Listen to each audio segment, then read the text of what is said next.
Bonjour à tous, nous poursuivons avec la 7e Mishnah du 4e Perek, Mishnah Zain. La Mishnah va nous parler des obligations d'un homme, même si elles ne sont pas précisées dans la Ketouba. Lorsqu'un homme se marie, il s'engage généralement par la Ketouba, sous la Choupa, sous le dénuptial, à toute une série d'engagements vis-à-vis de sa femme.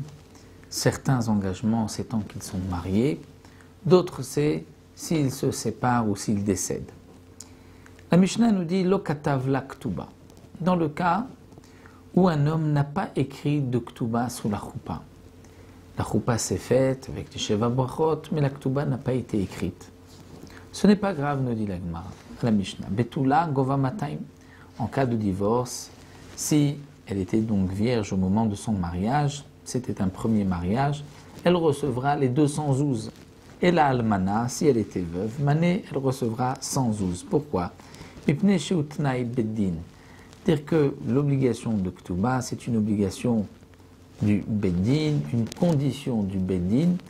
Même si la Ktuba n'a pas été marquée, un homme est engagé par cette condition, par le Beddin, même si ça n'a pas été marqué.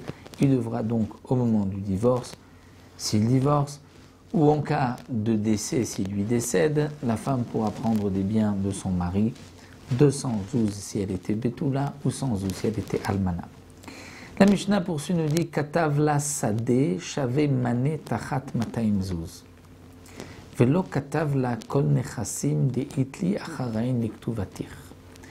C'est-à-dire que dans la Ktuba, un homme doit marquer cette phrase « Kol nechassim deitli » tous les biens que j'ai, on rajoute aujourd'hui que j'aurai, « Acharain liktubatir » sont la garantie du montant de ta Ktuba, c'est-à-dire c'est comme s'il va hypothéquer tous ses biens pour la Ktuba. Un homme, normalement, doit hypothéquer tous ses biens pour la Ktuba. Et même si, par la suite, il vendra tel ou tel bien, la femme pourra ensuite récupérer, en cas de divorce ou de décès du mari, le bien de ceux qui l'ont acheté.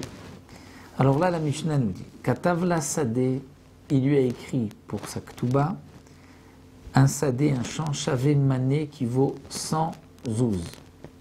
Mané, c'est une pièce, un mané, mais qui était équivalent à 100 zouz.